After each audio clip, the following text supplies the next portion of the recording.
મિત્રો, મારું નામ રેણુકા છે અને મારી ઉંમર 23 વર્ષની છે.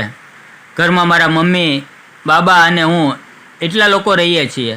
મેં હમણાં મારો અભ્યાસ પૂરો કર્યો છે અને મેં હજી આગળ શું કરવું એ વિશે ક્યારેય વિચાર્યું નથી. બાબા જોબ કરે છે અને મારો મોટો ભાઈ જ્યાં પણ કામમાં હોય ત્યાં કામ કરી લે છે.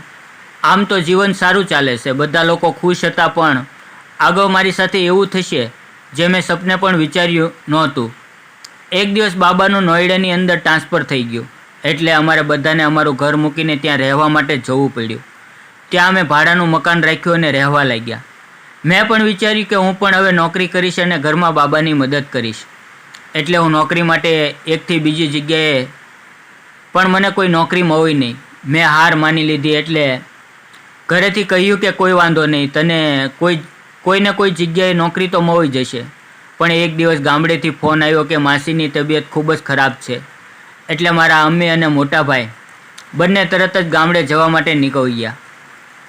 હવે ઘરમાં વધ્યા હું અને બાબા. ગામડે જઈને મારા ભાઈનો ફોન આવ્યો કે અમારે અહીંયા હવે લગભગ 10-12 દિવસ રોકાવું પડશે, એટલે તું બાબાનું ધ્યાન રાખજે. મેં કહ્યું ઠીક છે. મિત્રો, તમને જણાવી દઉં કે મારા બાબા રોજ સાંજે સૂતા પહેલાં દારૂ પીતા હતા અને દારૂ પીધા પછી તેને કોઈ પણ જાતનો હોશ રહેતો નહોતો, એટલે કે ભાન રહેતું નહીં. અહીંયા મિત્રો એ પણ જણાવી દઉં કે કોઈ પણ નશીલી ચીજનું સેવન કરવું આપણા સ્વાસ્થ્ય માટે હાનિકારક છે. એટલા માટે પાન, માવા, બીડી, ગુટખા કે શરાબનું ક્યારે પણ સેવન કરવું નહીં. આ વસ્તુ શરીરને નુકસાન તો કરે જ છે, પણ તમારા પરિવારને પણ ખૂબ તકલીફ આપે છે. વાર્તાની અંદર આગળ વધીએ. હવે મિત્રો, એ એટલો બધો દારૂ પીતા હતા કે તેને કોઈ જાતનું ભાન રહેતું નહીં. ક્યારેક તો તેને પેન્ટ પણ ખુલીને પડી જતી, એટલે મારા બાબાનું ધ્યાન રાખવું પડતું. મારા બાબા સવારે ઓફિસે જતા રહ્યા અને જ્યારે સાંજે પાછા આવ્યા તો બોલ્યા કે કાલે મારો એક જૂનો દોસ્ત આવવાનો છે. એટલે હું સમજી ગઈ કે બાબા હવે દારૂ પીવાનો પ્રોગ્રામ બનાવે છે. બીજી દિવસે ઓફિસની અંદર છુટ્ટી હતી. અમે બંને જમીને સૂઈ ગયા અને બીજે દિવસે જ્યારે હું ઘરનું કામ કરી રહી હતી ત્યારે દરવાજાની ડોરબેલ વાગી. મેં જઈને દરવાજો ખોલ્યો તો 40-45 વર્ષનો આદમી દરવાજાની ડોરબેલ વગાડી રહ્યો હતો. મેં દરવાજો ખોલ્યો એટલે તેણે કહ્યું, તું મનોજની છોકરી છો? મેં કહ્યું હા. મેં તેમને પૂછ્યું, તમે કોણ છો? તો તેણે કહ્યું, હું તારા બાબાનો દોસ્ત છું. એટલે હું સમજી ગઈ કે મારા બાપા કાલે જે વાત કરતા હતા તે જ આ વ્યક્તિ છે. મેં તેને નમસ્કાર કર્યા અને તેણે પણ મને નમસ્કાર કર્યા. પણ મેં જોયું કે તે મને ખૂબ જ અલગ રીતે જોઈ રહ્યો હતો. તે વારંવાર તેની તરફ જોઈ રહ્યો હતો અને વિચાર્યું કે તેને આ રીતે જોવાની આદત હશે, એટલે મેં આ વાત ઉપર વધારે ધ્યાન આપ્યું નહીં. ત્યાં મારા બાબા બહાર આવ્યા અને બંને દોસ્તો એકબીજાના ગળે લાગી ગયા. અને પછી બાબાએ કહ્યું, તું અંદર જા અને ચા બનાવ. મેં ચા બનાવી અને તે બંને વાતો કરવા લાગ્યા. મેં જોયું તો તે બંને ખૂબ જ વાતો કરી રહ્યા હતા. પહેલાં મેં બાબાને ચા આપીને પછી જ્યારે હું તેના દોસ્તને ચા આપવા માટે નીચે નમી ત્યારે તેણે ત્યાં નજર કરી અને એક નજરે જોવા લાગ્યો. અને પછી તેણે કહ્યું, મનોજ, તારી છોકરી ખૂબ જ મોટી થઈ ગઈ છે. અત્યારે તેની ઉંમર કેટલી હશે? મારા બાબાએ કહ્યું, તેની ઉંમર 23 વર્ષની છે. તો મારા બાબાના દોસ્તારે કહ્યું કે હવે આના લગ્ન કરાવી દે. એની વાત સાંભળીને હું હસવા લાગી અને હું મારા રૂમમાં જતી રહી. સાંજ સુધી મારા બાબા અને તેનો મિત્ર વાતો કરતા રહ્યા. અને જ્યારે સાંજ થઈ તો મારા બાબાએ મને કહ્યું કે હવે કાંદા અને થોડીક નમકીન એક પ્લેટમાં લઈને આવ. પછી મેં જોયું તો તે બંને ટેબલ ઉપર એક બાટલી મૂકીને બેઠા બેઠા પી રહ્યા હતા. થોડા વાર પછી મારા બાબા ફૂલ એકદમ નશામાં થઈ ગયા. તે બંને હવે હોશમાં નહોતા. મેં તે બંનેને ઘણી વખત કહ્યું કે ચાલો જમી લ્યો, પણ તે બંને ઊભા ના થયા. મને તો મારા બાબા વિશે ખબર જ હતી, એટલે હું તેને ધીમે ધીમે તેના રૂમમાં લઈ ગઈ અને સુવડાવી દીધા. પરંતુ તેના દોસ્તારે પણ ખૂબ જ પીધેલું હતું, એટલે તે હવે તેના ઘરે પણ જઈ શકે તેમ નહોતા. એટલે મેં વિચાર્યું કે તેને પણ અહીંયા સુવડાવી દઉં, પણ તે ખૂબ જ વજનદાર વ્યક્તિ હતો, એટલે મારે તેને કંટ્રોલ કરવામાં ખૂબ જ મુશ્કેલ થઈ રહી હતી. અને તે નશામાં કંઈક બડબડાટ કરી રહ્યા હતા. અને ખૂબ જ મહેનત કરી અને તેને ઊભા કર્યા. અને જ્યારે મેં તેને ઊભા કર્યા તો તેણે તેના બંને હાથ મારી કમર ઉપર રાખી દીધા. મેં વિચાર્યું કે તે નશામાં છે, એટલા માટે આ બધું ચાલશે. પણ મેં શું જોયું, તે ધીમે ધીમે હાથ મારી કમરની નીચે લઈ જવા લાગ્યો અને મારા પછવાડા ઉપર હાથ મૂકી દીધા. મેં એકદમ જોરથી ધક્કો દીધો એટલે તે નીચે સોફા ઉપર પડી ગયા. હું એકદમ ડરી ગઈ અને મેં તેને સોફા ઉપર સુવડાવી દીધા અને માથે ચાદર ઓઢાડી દીધી અને હું મારા રૂમમાં સૂવા માટે જતી રહી. અને હું વિચારી રહી હતી કે મારે કાકાને ધક્કો નહોતો આપવો, કારણ કે તે નશામાં હતા અને તેને કોઈ વાતની ખબર નહોતી.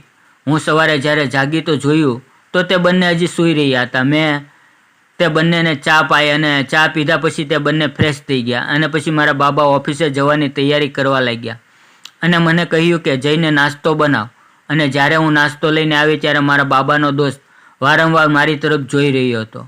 હું કાંઈ સમજી નહોતી શકતી. ત્યાં અચાનક મારા મોટા ભાઈનો ફોન આવ્યો કે માસીની સાથે સાથે અમ્મીની તબિયત પણ ખરાબ થઈ ગઈ છે, એટલે બાબા અને તું અહીંયા આવી જાઓ. મેં બાબાને વાત કરી તો બાબાએ કહ્યું કે તું અહીંયા જ રહે, હું ગામડે જાઉં છું. મેં બાબાને કહ્યું હું એકલી અહીંયા કઈ રીતે રહીશ, મને ખૂબ ડર લાગે છે. તો બાબાએ કહ્યું કે આ મારો દોસ્ત અહીંયા રજા વિતાવવા માટે આવ્યો છે અને તે રહેવા માટે મકાન ગોતે છે, પણ જ્યાં સુધી હું ગામડે પાછો ન આવું ત્યાં સુધી તે અહીંયા જ રહેશે. પછી તેણે તેના મિત્રને કહ્યું કે મારી છોકરીનું ધ્યાન રાખજે. જ્યારે કાકાએ કહ્યું મનોજ તું ચિંતા ન કર, હું તારી છોકરીને મારી છોકરીની જેમ જ ધ્યાન રાખીશ. પછી મારા બાપા ગામડે જવા માટે જતા રહ્યા. હવે ઘરમાં હું અને કાકા એકલા હતા. મેં કાકાને કહ્યું કાકા હું જમવાનું બનાવું છું. કાકાએ કહ્યું ઠીક છે. પછી હું જમવાનું બનાવવા માટે જતી રહી અને અમે બંને બેસીને જમ્યા, પણ કાકા વારંવાર મને જોઈ રહ્યા હતા. પછી તેણે ધીમેથી કહ્યું દીકરા તું ખૂબ જ સુંદર છો. મેં તેને થેન્ક યુ કહ્યું અને મેં તેને કહ્યું કાકા ગઈકાલે તમે ખૂબ જ વધારે દારૂ પી લીધો હતો. એટલે કાકા હસવા લાગ્યા અને કહ્યું હવે હું એટલું બધું નહીં પીવું. ધીમે ધીમે શાંત થઈ ગયા એટલે કાકાએ કહ્યું કે મારી માટે એક પ્લેટમાં થોડાક કાંદા અને નમકીન લઈ આવ. હું સમજી ગઈ કે કાકા હવે શરાબ પીશે, કેમ કે બાબાની જેમ જ તેને પણ આદત હતી. હું એક ડીશમાં કાંદા અને નમકીન લઈને તેની પાસે ગઈ અને મેં તેને કીધું કાકા શરાબમાં એવું તે શું છે જે તમે રોજ પીવામાં મજા આવે છે? કાકાએ કહ્યું આને પીવાથી ખૂબ જ સારું લાગે છે. મેં કહ્યું ખરેખર? તો કાકા બોલ્યા તું પણ એકવાર આને પી લે. પહેલાં તો મેં ના પાડી, પણ જેમ તેમ કરીને મારા કાકાએ ખૂબ જ જીદ કરી એટલે હું પણ શરાબ પીવા માટે તૈયાર થઈ ગઈ અને એની સામે બેસી ગઈ. કાકાએ એક પેક બનાવ્યો અને મને આપ્યો અને જેવો મેં તેને પીધું એટલે મને થોડાક ચક્કર આવવા લાગ્યા. બસ આમ જ અમે બંને આખી બોટલ ખાલી કરી નાખી.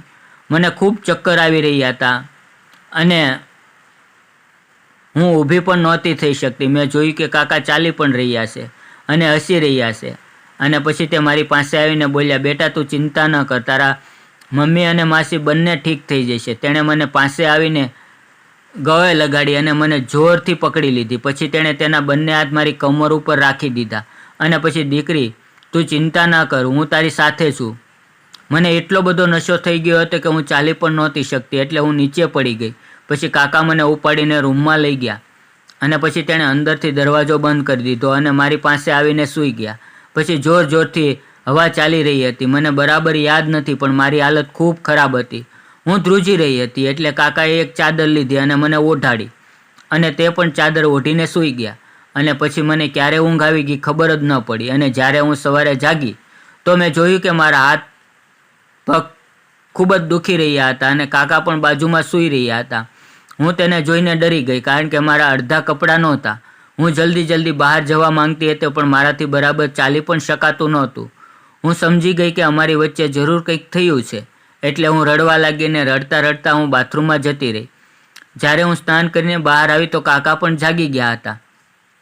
તેણે મને પૂછ્યું કાલ રાત્રે કેવું લાગ્યું? એટલે મેં કાકાને કહ્યું કાકા શરાબ પીને મેં મોટી ભૂલ કરી છે. હું મારા રૂમમાં બેઠા વિચારી રહી કે મારે શરાબ નહોતો પીવો અને પછી વિચાર્યું કે જે થયું તે થઈ ગયું, પરંતુ હવે પછી ક્યારે પણ તેને હું હાથ નહીં લગાડું. તો મિત્રો આ વાર્તા તમને કેવી લાગી કોમેન્ટ કરીને જરૂર જણાવજો. ફરી મળશું એક નવા વિડીયોમાં, ત્યાં સુધી આવજો અને વિડીયો પૂરો જોવા બદલ આપ સૌ મિત્રોનો દિલથી ખૂબ ખૂબ ધન્યવાદ મિત્રો.